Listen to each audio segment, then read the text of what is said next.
सबसे खास अमित शाह को ये प्रधानमंत्री बनाएंगे। योगी आदित्यनाथ की राजनीति खत्म करेंगे। ये वही अरविंद केजरीवाल हैं जिन्होंने अपने माइंड गेम के दम पर बिना किसी सियासी मैदान के खुद को तैयार कर लिया और सिर्फ 2 सालों में राजधानी दिल्ली पर कब्जा कर लिया। केजरीवाल का माइंड गेम इतना असरदार रहा कि कांग्रेस पार्टी और बीजेपी बगलें झांकते रह गए और दिल्ली की सत्ता पर दोबारा काबिज हो गए। हुजूर, ये सियासत है और सियासत में माइंड गेम का जोर केजरीवाल बखूबी समझते हैं।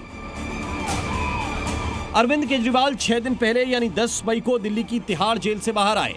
जेल से बाहर आते ही उन्होंने माइंड गेम की फिर से शुरुआत की। योगी आदित्यनाथ की राजनीति खत्म करेंगे, उनको भी निपटा देंगे। ये अरविंद केजरीवाल एंड कंपनी और पूरे इंडिया अलायंस को कहना चाहता हूं, मोदी जी ही ये टर्म पूरी करेंगे और मोदी जी ही आगे देश का नेतृत्व करते रहेंगे।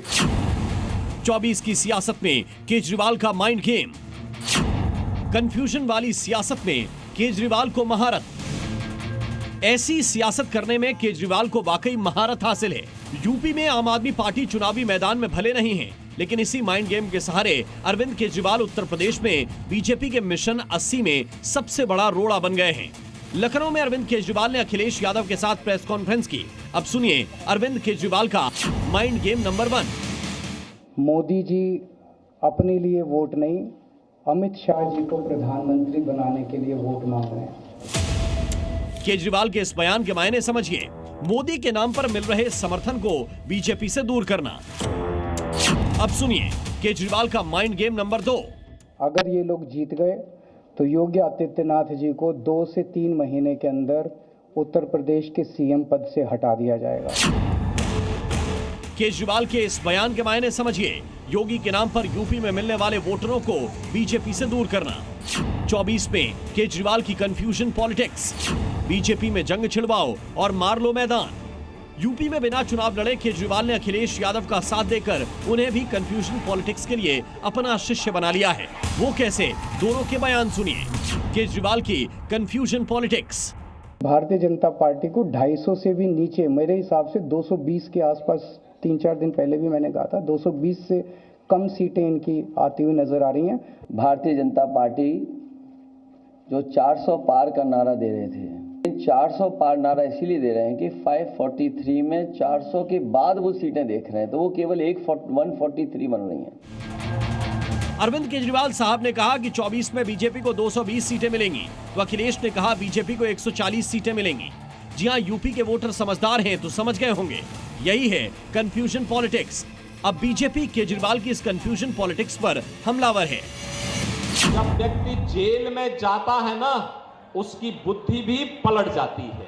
अब उनको मुख्यमंत्री पद का इतना लालच हो गया है कि वह अपने बात को मेरे साथ जोड़ने का प्रयास कर रहे हैं। 4 जून को एनडीए की 400 प्लस, भारतीय जनता पार्टी की 370 प्लस, उत्तर प्रदेश में 80 में 80 सीटें हमारी आएंगी।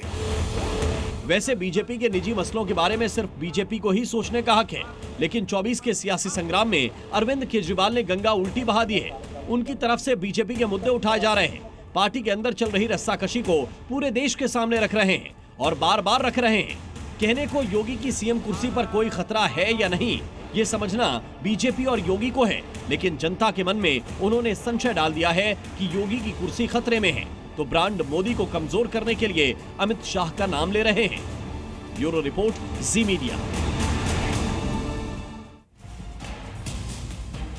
तो पहले तो अरविंद केजरीवाल सिर्फ बीजेपी पर यह आरोप लगाते थे, लेकिन तिहाड़ जेल से बाहर आने के बाद उन्होंने सीधे सीधे अपनी राजनीति बदल दी है। अब केजरीवाल के इस बयान के मायने भी आप समझ लीजिए, ये भी हम आपको समझाते हैं। एक तीर से 2 निशाने साधना चाह रहे हैं। जनता में कंफ्यूजन पैदा करना चाहते हैं, खासतौर से बीजेपी में भी कंफ्यूजन पैदा करना चाह रहे हैं। और अविश्वास का खेल जो है वो बहुत खराब होता है। केजरीवाल इस बात को बहुत अच्छी तरह से समझते हैं। बगावत की नींव भी बीजेपी के अंदर अगर पड़ जाए, केजरीवाल का मकसद यही है कि 2 लोग लड़ेंगे, तो फिर फायदा किसका होगा? फायदा उनका होगा। जी न्यूज़।